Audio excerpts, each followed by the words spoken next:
Hey parents, is it possible to get a reliable baby monitor for just $25? Today we're comparing the $160 Lollipop camera with the budget-friendly $25 Mubview camera that I found on Amazon. Let's find out if the cheaper version can meet all of your needs. Welcome back to The Dad Life. If you're new here, I'm Brian and I share parenting tips and hacks. Oh my gosh. Welcome back to The Dad Life. If you're new here, I'm Brian, and I share practical tips and hacks to make your life easier. Our Lollipop camera, which we've used for 3 years, has recently just started to not work as well. It's not connecting to the app as smoothly and reliably, and all sorts of different things. And I also realized that I'm not using a lot of the advanced baby monitoring, analytics, and sleep tracking features that it offers through a subscription service. And so I was kind of like, you know what? I want to see if there is a cheaper alternative that just does the basic things that I need a baby monitor to do and see if that will work.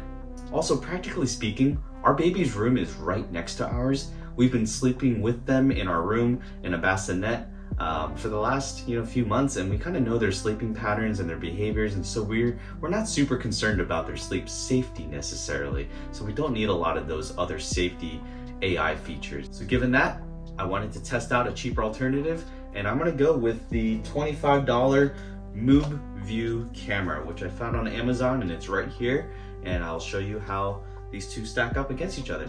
All right, let's do it. Before we get into the comparison, I wanna highlight the features that I'm gonna be comparing these two cameras against each other. The first one is camera resolution. So baby monitors traditionally have pretty low quality cameras in them, and so you get like maybe 720p or even 480p. On a good connected or smart baby camera like the Nanit Pro or the Lollipop, you'll get 1080p. But some of these new indoor cameras are actually starting to get up to 2K or even 4K quality. So I wanted to see what we can do there. The next one is the ability for me to view the camera when we're out of the house. So let's say we're on date night. I remember when we had our first date night, with our first kid, half of the time we're just looking at the baby monitor because we were so nervous about it. So the ability for us to look at the camera when we're out of the house requires that the camera actually be connected to the internet.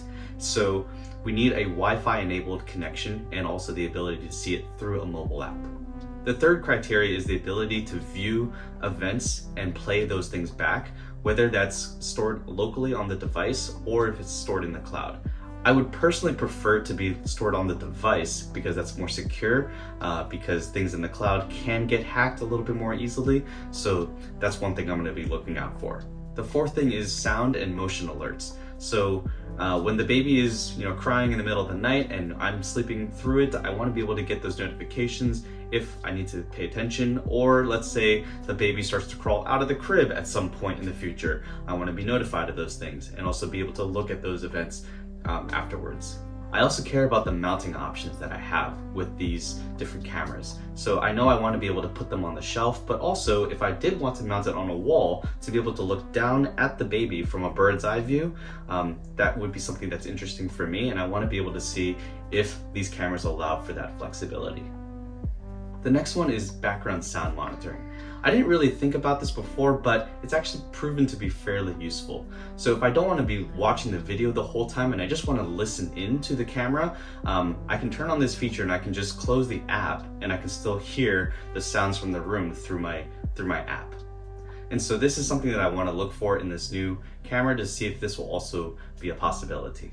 So the next one is the ability to have two-way talk through the monitor. And so this is in the case where the baby's maybe crying in the middle of the night and I don't really want to get up out of bed in order to go into the room, but maybe they just need to hear my voice. I can say something through the monitor and they can hear me. And last but not least, cost. Right? I don't want to have to break the bank again for a new monitor, so if I can get away with something that's like $25 versus $160, I can spend that difference on something else that I actually need.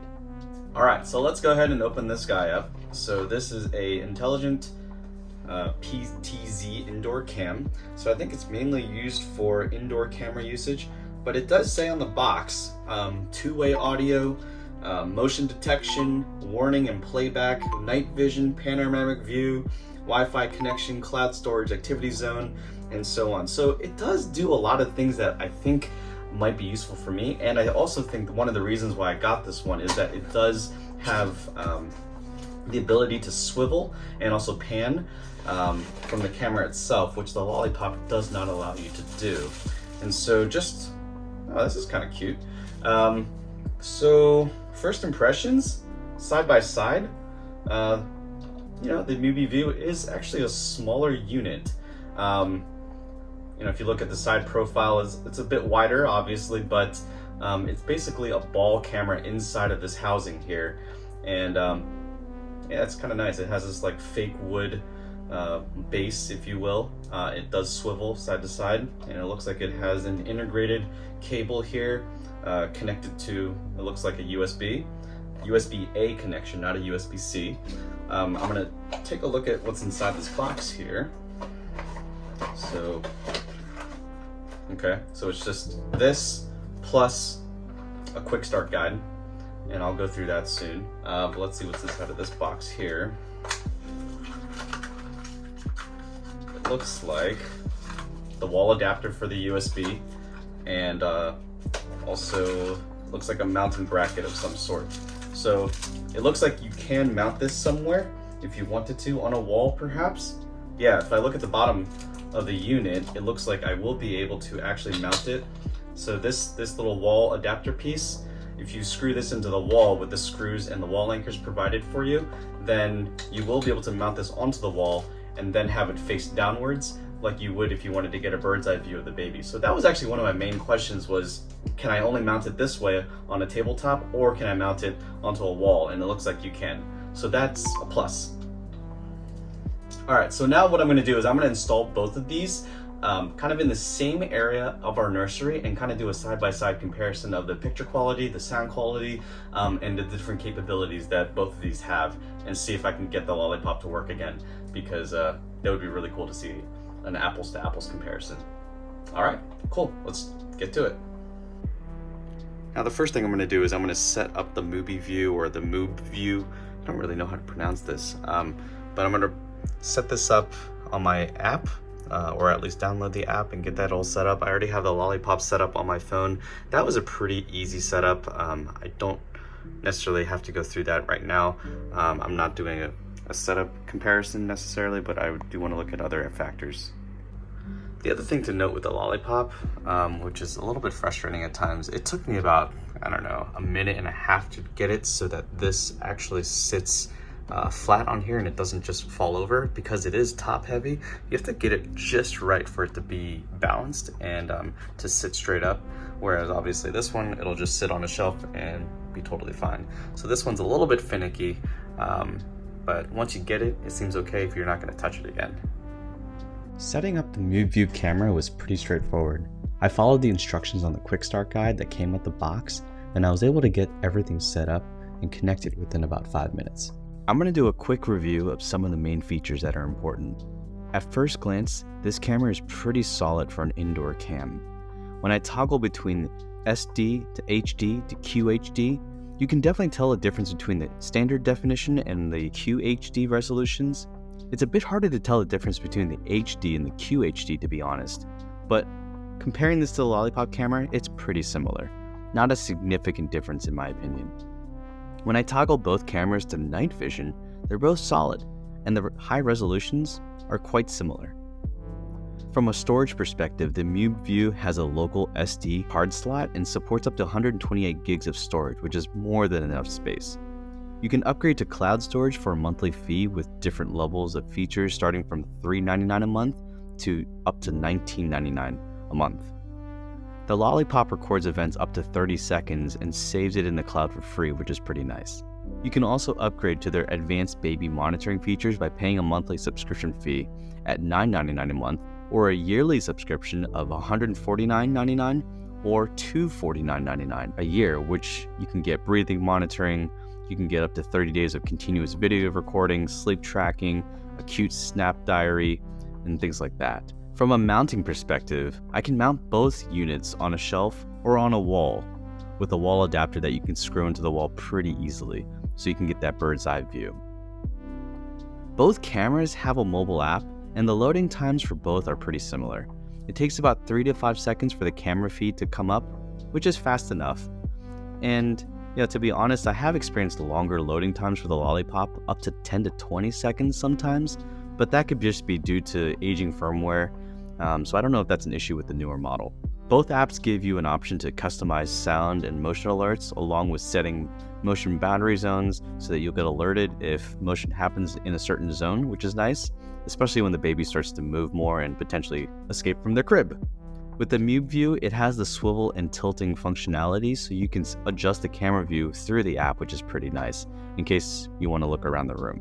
Also, when I walk around the room, if motion tracking is toggled on in the app, then the camera will follow me around the room, and that was pretty nice. So it really gives a lot of coverage in terms of its ability to see the entire room. Alright, let's start with what both cameras have in common. Both of these do offer the two-way talk functionality that I was talking about. They both have sound and motion detection with customizable alerts, which is really nice. Both of these have the ability to connect to your Wi-Fi networks, both 2.4 and 5 gigahertz bands, and also both of them offer flexible mounting possibilities. This one's a little bit more flexible. However, like I showed before, it's actually kind of finicky to get this thing to balance just right when you're kind of sitting it down, so that's a little bit odd, but it does obviously allow you to attach this to a lot of different other types of surfaces or handles or things like that. So, and I have used that in the past. And the other thing is that they both do offer optional cloud storage that you can purchase so that you can view footage on the cloud. It's a lot of functionality for a budget camera, I have to say. So, a lot of pluses for this one. Now getting into the key differences, right? So for the Mubview, this one did have 2K resolution, and versus the Lollipop, which only has 1080p resolution. So this one will give you better picture quality, which is really nice. This one also includes an SD card slot that can accommodate up to 128 gigs of storage, which is really nice to have that on the device itself versus the Lollipop, which depends on cloud storage only. And again, from a security perspective, I really do appreciate that because this also has extra encryption just for the device. So it adds a layer of protection to get to the data. I will be able to get a 128 gig SD card on Amazon for just $22, and I feel like that's going to be worth the peace of mind knowing that my data is secure. And just like I mentioned before, this one also does offer military grade encryption based off of their documentation. The Lollipop doesn't say anything about the security of this device. I don't know if that's concerning or not to you, but for me, I'd rather know that it has some level of encryption. While the Lollipop can only be mounted in one place at one time, and it's kind of a static camera, if you will, this one does have a swivel and tilt functionality in the camera itself so that it does provide wider coverage. So when an event is occurring, let's say someone comes into the room and they're moving around the room, this will actually follow them and will swivel and track them. And so that gives you better coverage around the room for alerts, for monitoring, and all those kinds of things. And if for some reason the camera becomes out of view, you can go and adjust the camera view just through your app remotely. Now, as for background sound monitoring, the Lollipop did do that pretty well. However, when another app was using sound, it would override this app's capability. So it didn't work all the time necessarily. Now for this one, it doesn't have that feature available. Now what I can do is get a $18 sound monitoring unit, a VTech one that's really highly rated, and I can use that as my sound monitoring device, and in the end, with all of these different things stacked up, it's still probably gonna be cheaper. And I think the biggest advantage that the Lollipop has is really its kind of dedicated baby monitoring features, which are its AI-driven insights, the sleep tracking, the sleep summary, and all of the other things that you can get from a subscription service to the Lollipop. Now for me, I didn't use these features. I used the 7-day free trial when it first came out, and I realized after day 2, I wasn't looking at it. So in the end, it was kind of like a nice to have. It was more like if I happened to look at it, I was like, oh, this is kind of interesting, but it wasn't something I was relying on a daily basis to say I need this feature. But I know there are some of you parents out there that are really interested in this kind of data. You might be a little bit nervous about the baby's sleeping patterns in the beginning. You might really want that kind of information. It'll help you feel better and more confident. So go for it, get it, And if you really don't use it after a little bit, you can go return it from Amazon. So go and try it out if this is something that you want. But if you really don't think that you need it, then I think this camera will probably do most of the things that you need it to do. So after this comparison, this camera does do almost everything that I need it to do, with the exception of sound monitoring, which I will be able to do with the addition of this other unit over here. And with all of this together, with this unit, plus the sound machine, plus the SD card, so in total, I'm only spending $65 instead of $160 on a baby monitor with features that I will not use. So for me, this camera meets all of the essential things that I'm looking for in a camera, making it a really good budget-friendly choice. I'd love to know which one you would choose. So if you can add that to the comments, which camera you would choose. Maybe it's another one that I didn't review. Maybe add that and I can also do a review of that one too. Go ahead and subscribe to the channel and you'll get notified when there's more content like this. Until next time, we'll see you later.